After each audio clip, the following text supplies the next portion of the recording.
In a previous interview, you talked about struggling throughout the season. So what changed and how are you able to turn the page so that the end of the season went a lot better? At the start of the 2024 season, Lexie Hull was almost slipping into obscurity. Drafted 6th overall in 2022, the former college standout had a tough time finding her role with the Indiana Fever under coach Chris Side. The national champion who once had so much promise found herself on the bench, watching other players take her spot, while fans wondered if she'd ever reach the potential they had hoped for. So you have basketball in your genes. Your grandfather played basketball, your dad, and you have a twin sister who you played basketball with growing up. What was it like growing up in that family dynamic? Well, we have a super competitive family, and having my dad play basketball collegiately, knew that basketball was going to be put in my hands at an early age, but my parents were, super excited about having us try every sport imaginable. So yeah, we grew up, my sister and I, playing a little bit of everything. Then Caitlin Clark joined the team, a superstar whose exciting playing style brought a whole new energy to the WNBA. Clark didn't just shake up the Fever's offense. She transformed everything, from team chemistry to individual performances.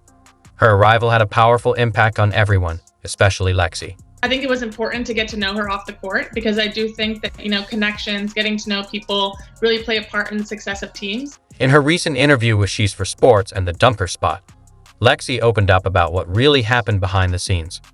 How did Caitlin Clark's leadership change Lexie Hull's path? And what does this story tell us about the Indiana Fever's rise? Get ready to discover the untold truth behind redemption, teamwork, and one of the most inspiring comebacks in the WNBA. Called the clutch player by WNBA fans, and she was drafted to the W in 2022 with the Indiana Fever in the first round as the 6th pick. I'm talking about professional basketball player Lexie Hull. The 2024 season got off to a rough start for Lexie Hull, who was drafted 6th overall in 2022. A key player on Stanford's national championship team, she found herself struggling just 2 years into her WNBA career. Despite her potential, Lexie was stuck on the bench, while players like Katie L. Stanielson and Christy Wallace were getting the minutes. At the beginning of the season, my playing time definitely looked different than it did at the end. So trusting that, I was staying ready, putting in the work so that when I did get the minutes out on the court, that I could take full advantage of them. So I was just really proud of myself for trusting the process and staying the course. But trusting the process wasn't easy for Lexie. The shift from being a college standout to battling for a spot in the WNBA was a tough mental adjustment. The basketball part of the transition is really tough. Everybody out on the court was one of the best players on their college teams, definitely the best player likely from their high school team. So it's just this mishmash of the best basketball players, and then you're playing against people that have been there for years and years. The fans were feeling the frustration too, as the team started the season with a disappointing 1-8 record. With growing impatience from the crowd, the tension in the locker room was hard to ignore. We're just sick that we had lost so many games, and also feeling like we were better than that. Criticism of the team's rotations, defensive mistakes, coaching decisions, and lack of chemistry filled the headlines, leaving the players to deal with a whirlwind of doubt and frustration. My role is just getting to the open spots, and we have such a good offense that people find the open person. So to be that open person, you get excited. You get excited for the opportunity to shoot and score and be part of the the momentum. Lexie threw herself into practice, working hard to improve her cutting and shooting, ready to seize any chance that came her way. She also credited her teammates for keeping her motivated and inspired throughout the tough times. What's it like playing off of Caitlin Clark, Kelsey Mitchell, and Aaliyah Boston? I mean, they make my job really easy, right? It's awesome. And it's really cool to see all of them just grow, not only from this year, but playing 3 years with Kelsey, 2 years with Aaliyah. They're so impressive. Then came Caitlin Clark, the phenom whose arrival shook the Indiana Fever to their core. Known for her incredible highlights and fierce competitiveness, Clark walked into a locker room that was craving a spark, and she provided it. From the moment she joined the team, everything changed. Fans got excited, ticket sales soared, and practices became charged with energy. I think it's really fun because they garner so much attention, obviously, from the other team's defense. So then it allows the other players, me included, to make cuts, make reads, and they're really good at finding, those openings and giving the ball up when it's needed and finding the better shot. So it's really fun, and I feel really lucky to get to play with them. We play against guys in practice, Hull said with a laugh. If they're not winning, Caitlin's going to do everything she can to make sure they're competing. That energy wasn't just for show. It translated into games, where Caitlin's ability to anticipate plays before they happened left defenders scrambling. I mean, I definitely got passes and tried to finish when I wasn't expecting to get the ball. So like now it's like, okay, every cut I have, every cut I make, every fast break I run, like I have a real opportunity to get the ball, which definitely like took me a second. And I think it really just took one of those to really get my head around like, oh, she's all the way down at the other end of the floor and she could still make the pass to me down at the block at this end. So, I mean, it's been awesome. Clark's knack for reading defenses and delivering pinpoint passes into tight spaces completely changed the Fever's offense. Suddenly, players like Hull found themselves open in spots they hadn't been before. "She's making passes I didn't think were possible," Hull said. With Clark on the court, the team started scoring more efficiently, as her playmaking drew defenders and created more opportunities for everyone. It's so fun to be able to know that you're not just cutting to cut, knowing that you're cutting with the possibility of like actually making a really cool play. So that makes it that much more worthwhile. Caitlin's competitive fire was contagious, driving everyone to raise their game.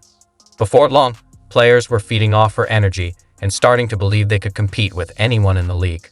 Her impact wasn't just about stats or flashy plays. It was about changing the team's culture. Hull shared how Clark's maturity and leadership quickly made a lasting impression on the whole team. She sees the game at a bigger scale, obviously with the platform that she's created for herself, and then that's transitioned to the game.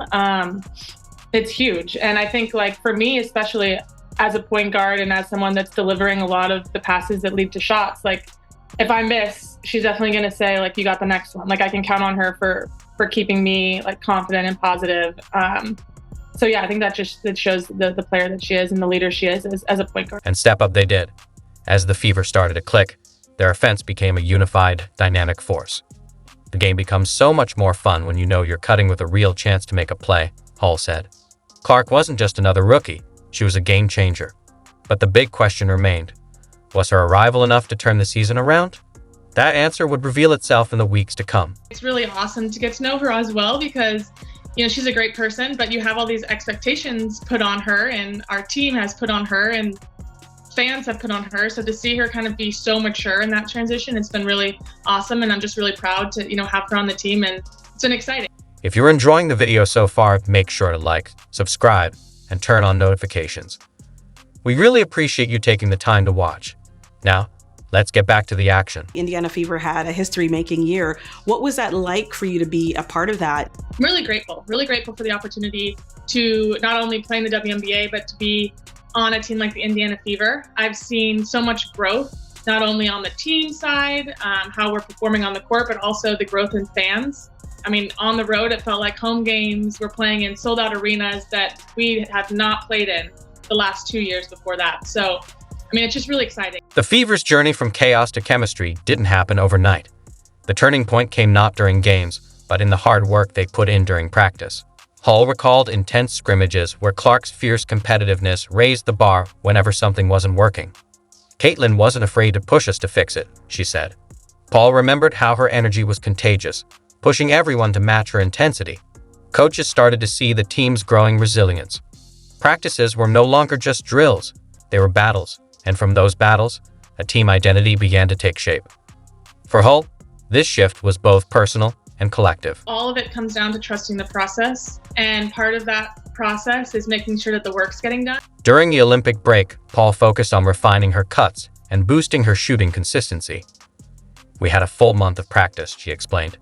"Seeing my percentages improve gave me the confidence I needed." I think one thing that our coaches did during that break, I mean, we had a full month of practice pretty much during the Olympic break, and they would put up every day after practice our shooting percentages from 2s and 3s during drills, during scrimmages, during everything. And I think that helped me because, some people would probably like, it's so annoying, whatever, but I personally liked it. By the time the second half of the season arrived, Hull was no longer just sitting on the bench.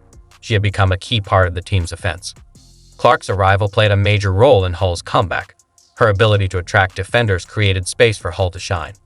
"Kelsey and Caitlin draw so much attention," Hull explained, "that it opens up lanes for players like me to make cuts and find openings." As Hull's hard work paid off, her shooting percentages improved, and she started making big plays in crucial moments, helping the Fever build momentum. Numbers don't lie, unfortunately, and they're very drastic. My first 2 years, I was just so upset because I was putting in so much work, and my shooting percentages, I would granted get like 1 or 2 at the max threes a game. So it's hard to be super efficient when the pressure is really on for those couple shots. But the numbers don't lie, so it really allows you to look at improvements and really shoot for goals and keep yourself like accountable. As the Fever started winning, the impact of their growing chemistry became clear. "We never turned on each other," Hull shared, emphasizing how their unity carried them through tough times. Fans took notice, packing arenas and flooding social media with support as the Fever, once struggling, became playoff contenders. Hull described how the atmosphere in packed arenas, especially playing in front of a sold-out home crowd, gave the team an energy they hadn't felt in years. It's hard to describe how much that means. Social media buzz grew as Fever fans rallied behind the team, bringing a renewed sense of pride to Indianapolis.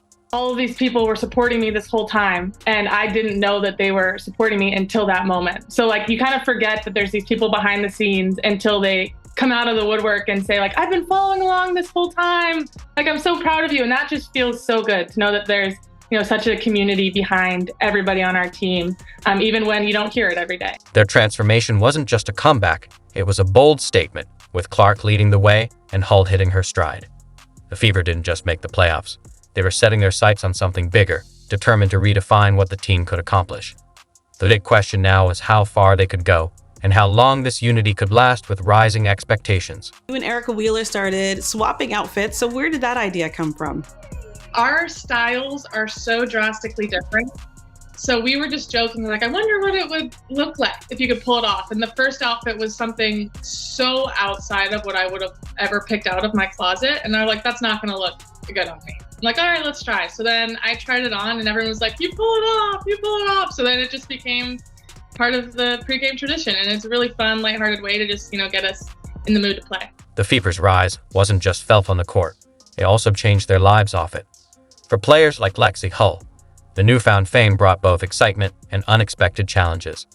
Simple tasks like grocery store runs in Indianapolis turned into impromptu meet and greets with fans. Walking through the grocery store in Indianapolis and trying to just go get some groceries and someone fist bumps me and says, "Go Fever." That's just a really cool environment, and it shows, the dedication of the fans and the fandom in the city. So that part's been awesome. But the pressure of being in the spotlight wasn't always easy. With packed arenas and social media buzzing after every game, the Fever players had to navigate the double-edged sword of fame. Pros, it's pretty obvious. We have people filling the stands. We have people cheering. We have people so excited for the individual success of the teams, but also the league as well as the players. So there's so many more eyes on the game. Social media, in particular, proved to be a unique challenge for Lexie and her teammates.